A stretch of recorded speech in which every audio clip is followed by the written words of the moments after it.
What's up mga kababayan, News That Matters here. Dito sa video natin ngayon ay ating panoorin o pakinggan itong mga nagbabagang balita. Nagsalita na nga itong si Congressman Ungab, no, kasama itong representative ng Department of Budget and Management na talagang sa pagsuri nila may mga blankong espasyo dito sa BICAM report na ginawa nila tambalos at ng mga lower house. At ang mas malala pa dun mga kababayan sa kanilang pagbasa nga dito sa dokumento, may mga nalaman pa silang mga inimbento pang pondo, no? Di umano sa BICAM report para sa 2025 national budget. Kung kaya naman ang hakbang nila isampa na sa Supreme Court, no? Para matigil nga ito. Sapagkat kaibangan na lamang na maipasa ito, lalo na't kitang-kita na sa nasabing dokumento di umano, may mga korupsyon na nangyayari. Pero bago ang lahat mga kababayan, huwag niyo po sana kalimutang mag-like at subscribe para updated ka sa mga uploads ko araw-araw. At yun na nga no, mga kababayan, dagdag pambalita rito na itong si Atty. Vic Rodriguez nilapag na nga no, ang pinaka-ebidensya na mayroon ito laban sa pag-falsify sa nasabing dokumento. Kung kaya naman, hindi ko na patatagalin pa, ito na ang buong video.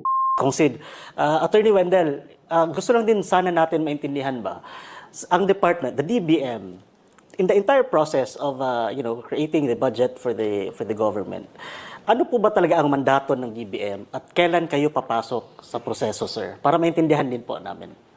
Kaya yan tinawag na Department of Budget and Management. No? Yung unang aspeto dyan, yung sa gagawa ng budget proposal, no? Yung National Expenditure Program, DBM talaga yan. Ngayon, pag ang enrolled bill naging batas na at napirmahan na ng Pangulo, papasok naman yung aspeto ng management. No? Kasi kami yung nagmamanage ng budget. How it's going to be implemented based on the approved General Appropriations Act. So kami nag-release ng pundo, pinoprogram namin yan. No? Subalit sa aspeto ng paggawa naman ng batas, except for the budget hearing proper of the various departments and agencies, pagka po dumaan na sa proseso ng legislatura yan, kanila po talaga yan. Wala pong involvement ang DBM yan. Unless ipatawag sila at any given time. But otherwise, it's really just a pure legislative act. Kaya nga, siguro yung pagkabasa ko rin na sinasabi na dahil sa maraming detalye, it has become the practice of the BICAM. Ano bang posisyon niya? Ano bang involvement niya dyan na masabi niya yan? Na yan, ang Kongreso lang ang talagang dapat magsalita patungkol dyan kung bakit nagkaroon ng blanco. At tama naman siya na pagdating sa General Appropriations Act, wala naman talagang blanco doon. Kasi kompleto na yun eh. Pero kung balikan natin kung paano nag-evolve yung General Appropriations Act, doon lumalabas yung issue. At ito nga, nandun sa Bicameral Conference Committee report. Na yun ang gusto nating malaman ng taong bayan. Correct. Kasi pera ng taong bayan yung naka-involve dyan eh. At ang atin lang ay maipaliwanag lang ng Kongreso kung paano nangyari na nagkaroon ng ganyang klaseng sitwasyon. At pinirmahan naman ng mga miyembro ng Bicameral Conference Committee ang report na nakita naman nila na ang daming blanco. No? So, it behooves upon the members of the BICAM Committee o the Bicameral Conference Committee to explain. No? Dahil sa kanila nakasentro ang usapin ngayon. And I think in the coming days, no, because it's been a week now and people are still talking about this topic. People are still asking and seeking answers regarding the questions that we've raised. Consid, Attorney Wendell, what do you think? What is the next step from here, Consid? What do we intend to do? The president last week, former President Rodrigo Duterte mentioned about you taking this into the Supreme Court or ano po ba ang magiging next step nyo nito, Consid? Yes, after the long discussions, at wala na tayong magawa kasi aprobado na yung budget saka firmado na nung presidente. So the next step, and that's the only step we can go to the Supreme Court. go to the Supreme Court and challenge the validity and the Tama. constitutionality of the budget. And perhaps Huwag na huwag niyong palulusutan yan. Kung ungab, no? Umaari din kasuhan ang mga nasa likod ng pag-falsify sa dokumentong yan para sila managot. Panigurado nasa lower house lang ang may pakana ng lahat ng mga yan.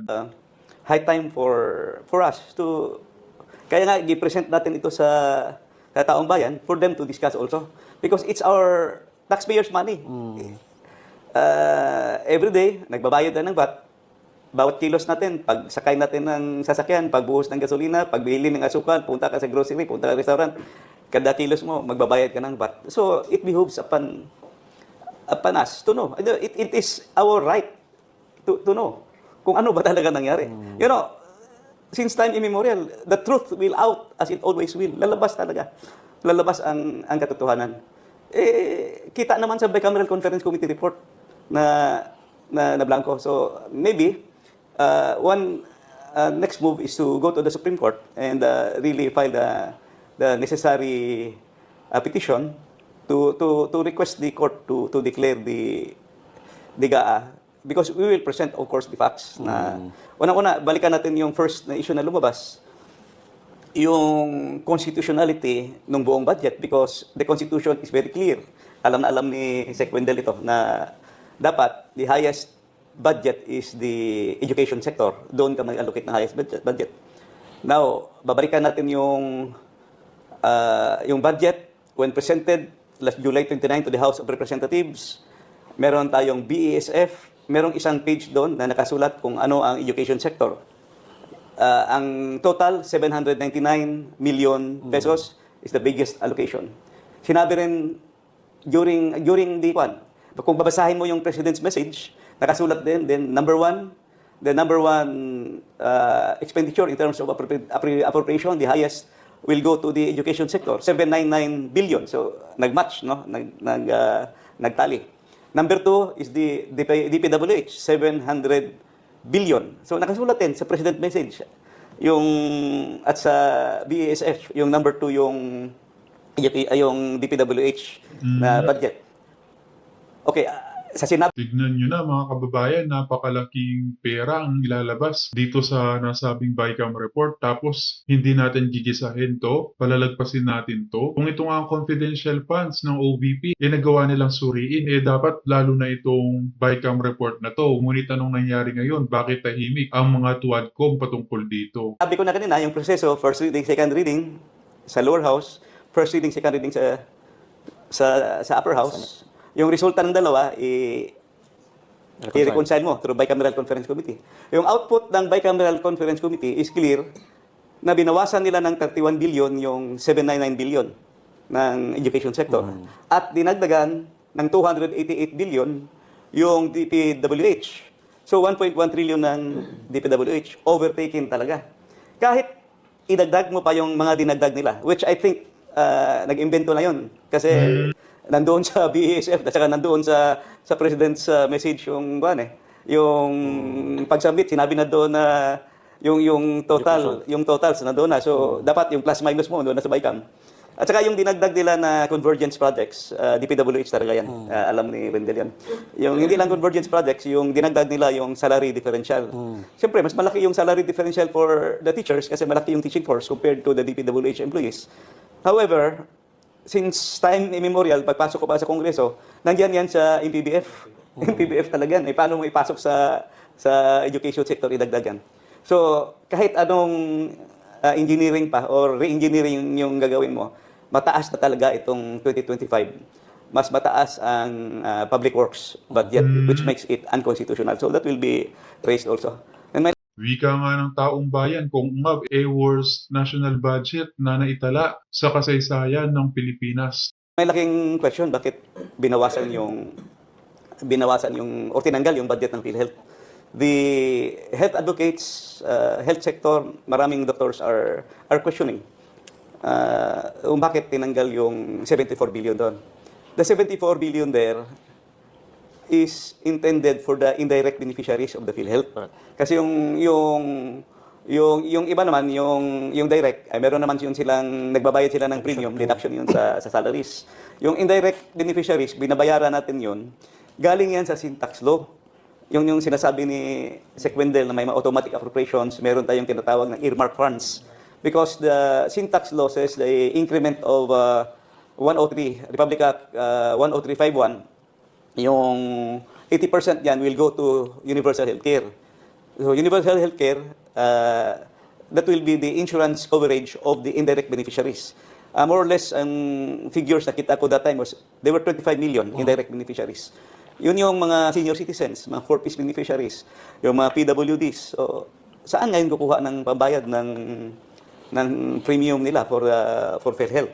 Saka, when you talk of economic development, isama mo talaga yung health sector. Kasi kailangan mo ng mga malulusog na Pilipino for us to develop. Second question, actually binawasan yung budget ng 4Ps. Binawasan nila ng 50 billion. Hindi mo ba alam na, or hindi nyo ba alam na yung 4Ps is a poverty reduction program of the government? May target tayo niyan na kung pwede, pagdating ng 2028, single digit na lang yung ating poverty rate. Between 8 to 9%. No, paano mo na ma-reach yun? Kasi tinanggal mo na yung PhilHealth mo. Tinanggalan mo yung PhilHealth. Tinanggalan mo yung 4Ps. Yung 4Ps kasi, it's really was designed to address poverty. Kaya nga meron yung conditional cash transfer. May obligasyon yung makakatanggap. Papaaralin yung mga anak. Pupunta ka sa health center. Then may PhilHealth coverage ka. To address development, gusto natin maging aakyat pa yung ating growth ng Pilipinas, kailangan mo talagang increase the GDP, at the same time, address mo talaga yung poverty. So, saan pumunta? Iyon ang tanong. So, it went to mostly 288 billion went to sa BICAM pa lang ha, hindi kasama yung budget sa NEP at saka yung sa kwan. Sa NEP yung infra budget tinagdagan ng 288. I don't know kung i-consider ba nila yung absorptive capacity saka kaya ba ma-implement lahat ng DPWH yan. So there are really a lot of issues in this budget na dapat iakyat talaga sa Korte Suprema. Not only to the Supreme Court, but to the bar of public opinion because it's very important that the people should know.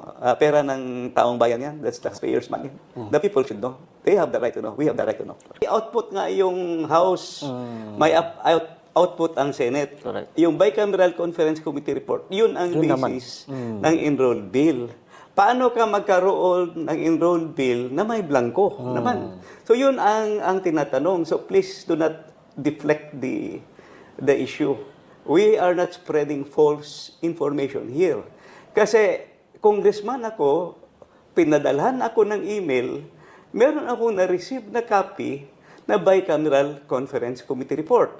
At hindi lang ako, may mga lumabas na nagsabi na nakakuha sila ng mga kopya ng Bicameral Conference Committee report. That's true. So, yes, tama yon. Yung GAB ang magiging GAA. Ang tinatanong namin, ang basis para gawin yung enrolled bill ng GAA is the Bicameral Conference Committee report. May blanco yung Bicameral Conference Committee report. Okay? So, that's what makes things questionable. Paano na-filled up at paano nalagyan ng figures yung GAA. Blanco yung Bicam report mo eh. So ano ang naging basis? You cannot disregard or you can never belittle the Bicameral Conference Committee report. Kasi yung katulad ng comment ng isang USEC dito. Another interesting thing, we have a undersecretary, no? This is public naman, ito sa Facebook. She commented that to further clarify, the BICAM report is not the bill. And we understand that due to numerous details involved, it has been the practice of the BICAM committee to leave certain items blank in their report when they refer to sections of the GAB that they do not intend to alter or amend. Ma'am, please review your basic budgeting knowledge because never ka makakita ng ngayon lang ito nangyari na mayroong bicameral conference committee report na blanco. Because pipirmahan yan ng members. Second, it will be ratified by the plenary ng both houses. So you cannot present a blank Correct. a blank bicameral conference committee report. So please do not belittle the bicameral conference committee report because that is the reconciled agreement, that is the reconciled figures Tama. of what the two houses has conferred with. Yung nag-comment na yun, napakaingot no mga kababayan. Parang sinabi niya na okay lang na magpasa ang estudyante kahit walang sinagot sa kanyang test paper. Tapos magiging pasado ang kanyang marka. Walang ganon, no? Paano pa kaya itong usapin na daang-daang bilyon ang blanco sa mga proyekto? E di ang kawawang taong bayan. Ay nako. At saka pinirmahan yan, inaprubahan yan ng BICAM nominated by the plenary. At the same time, i-ratify yan. So, you never can belittle the bicameral conference committee report. Ang nangyari ngayon, questionable, highly questionable kung bakit may blanco nga yung BICAM report. Thank you. Magandang araw mga kaibigan. Pag-usapan natin ngayon itong pinakabagong post ni Attorney Vic Rodriguez. 43 minutes ago, pinost niya ito. Title niya is Slam Dunk Evidence. Mahilig sa basketball siguro itong si Attorney Vic. Kasi kung nakashoot ka, pag na-slam dunk mo pa, ibig sabihin malakas yung matindi ang dating sa kalaban. Naka-slam dunk ka against sa kalaban. So ebidensya ito tungkol sa blank items sa BICAM report. So ito ang kanyang post. Ang ebidensya ay hindi nagsisinungaling. Ang larawang ito, yan, mayroon siyang, ito, yung may mga highlight niya. Ang larawang ito ay nagpapatunay na permado, ratipikado, at inihain bilang enrolled bill ang final bicameral conference committee report na puno ng blanco. Ito na, ebidensya na ito. Abogado ito, ha. Ilang years na ba siyang trial lawyer? Ang tagal na eh. Basahin ko yung dokumento. Yan, na-highlight oh. Yan, yan, oh. Yan, oh. Nandiyan yung mga blanco. So, basahin ko. Republic of the Philippines, 19th Congress, 3rd Regular Session. Oh, mayroong Receive House of Representatives ka na. Conference Committee Report. The Bicameral Conference Committee on the disagreeing votes of the, hindi ko na mabasa ng House Bill number, ito, may House Bill number. Ito na yung enrolled bill. House Bill number 10800, titled, ito ang title na, ito na, enrolled bill na ito. An act appropriating funds for the operation of the government of the Republic of the Philippines from January 1 to December 31, 2025. Having met after full and free conference, have agreed to recommend and do hereby recommend to the respective houses that House Bill number 10800 be approved with amendments as follows. Yan na. Nandyan na po yung mga projects, amount, tapos may mga blanco. Yon yung sinasabi ni Attorney Vic ngayon na slam dunk evidence na nagpapatunay na yung nadiskobrehan ni Congressman Ungab na ipresentar ni na Attorney Vic at PRRD 4 days ago, tunay. Pirmado ito. May mga may mga nakapirma eh. So hindi siya draft. Bilahin kitong nakapirma. 1, 2, 3, 4, 5, 6, 7, 8, 9, 10, 11, 12, 13, 14, 15. Yun ang pumirma. So, sabi nga dito is pirmado, ratipikado at inihain bilang enrolled bill. So, blanco. So, ang dapat makita natin ngayon as suggested by ex-Senator Lacson, yung Ito, blanco, itong kopya ni na Atty. Vic, blanco. Yung enroll bill na ipinadala na sa Malacanang for the signature of the President, sigurado wala nang blanco doon. Kasi hindi pipirma ng Pangulo pag walang blanco. Para makita yung kaibahan. Yun na, pag nakakuha tayo, o nakakuha si Atty. Vic, o ang mainstream media ng kopya ng enroll bill, yung pinadala na sa Office of the President, patay silang bata ka. Patay kang bata ka.